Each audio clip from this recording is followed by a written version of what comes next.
બધાને જય સ્વામિનારાયણ। સ્વામિનારાયણ।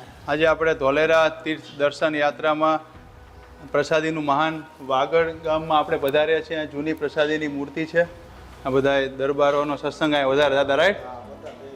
અને અહીંયા હમણાં ઇતિહાસમાં મહારાજ 8 વખત તો લખાણું છે શાસ્ત્રમાં, 8 વખત તો મહારાજ અહીંયા આવી ગયા છે।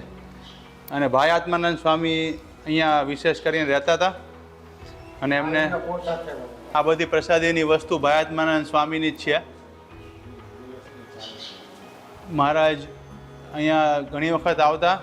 રઘુવીરજી મહારાજ પણ અહીંયા આવી ગયા છે, એવો ઉલ્લેખ છે શાસ્ત્રોમાં કે રઘુવીરજી મહારાજ પણ અહીંથી નીકળતા ત્યારે અહીંયા આવતા અને ભાઈ આત્માનંદ સ્વામી ખાસ અહીંયા રહેતા। અને સંપ્રદાયના વડીલ સંતોમાં ભાઈ આત્માનંદ સ્વામીનું નામ છે। મહારાજ જ્યારે સ્વધામ ગમન ગયા ત્યારે ઇતિહાસ એવું કહે છે કે એમની ઉંમર 90 વર્ષની હતી, 125 વર્ષ જીવા। મહારાજ સ્વધામ ગમન ગયા ત્યારે વડીલમાં વડીલ સંત ભાઈ આત્માનંદ સ્વામી હતા।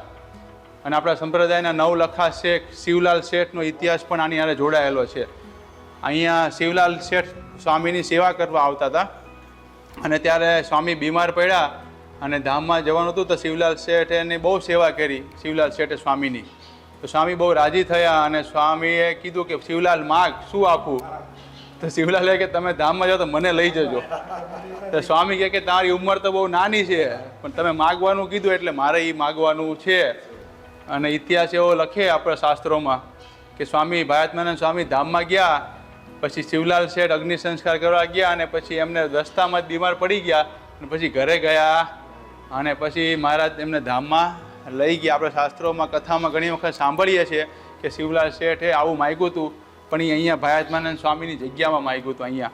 અને અહીંયા અત્યારે પ્રસાદીનો ચરણાવીને ઓટોય છે અને ઘણી બધી મહારાજે અહીંયા લીલા કરી છે। વૌઠાના મેળા જતા હતા ત્યારે મહારાજ અહીંયા આવેલા છે। ઘણી બધી વખત મહારાજે અહીંયા આવી અને ઘણા લોકોને વ્યસનો પણ ભાઈ આત્માનંદ સ્વામીએ છોડાયા છે। હોકાનું વ્યસન હતું હરિભક્તોને, તો ભાઈ આત્માનંદ સ્વામીએ ભગવાનને યાદ કરી સત્સંગ કરાવી અને બધાના આખા ગામને આજુબાજુના ગામને નિર્વ્યસની કર્યું છે। તમારું નામ? આ બધું પરંપરાનો સત્સંગ ને તમારો? જે આ બધા પ્રસાદીના છે, આ મહારાજ વખતના સત્સંગી હરિભક્તો છે। અને જો મહારાજને દરબારો જ રાખ્યા છે। તમે ધોલેરા ગો, ગઢડા જો, કોઈ પણ કાર્યાણી જો, બધા માચા ખાચર હોય, જીવા ખાચર હોય, દાદા ખાચર હોય, અમારા પૂંજાભાઈ હોય, દરબારોનો સત્સંગ હતો અને દરબારોએ જ બધા એને ભગવાનને રાખેલા છે અને દરબારોએ જ બધાને ઘર બધા ભગવાનને આપેલા અને જગ્યા પણ આપેલી।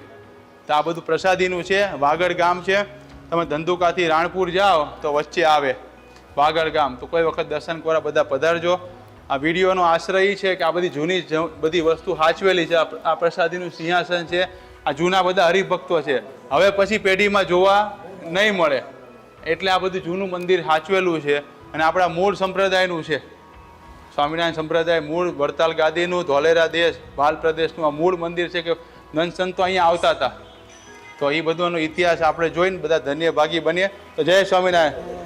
आपको ये तीर्थ दर्शन पसंद आया हो तो लाइक और कमेंट करें और चैनल को सब्सक्राइब करें ताकि ऐसे नए नए तीर्थ दर्शन के वीडियो बनाने के लिए हमारा उत्साह बढ़े।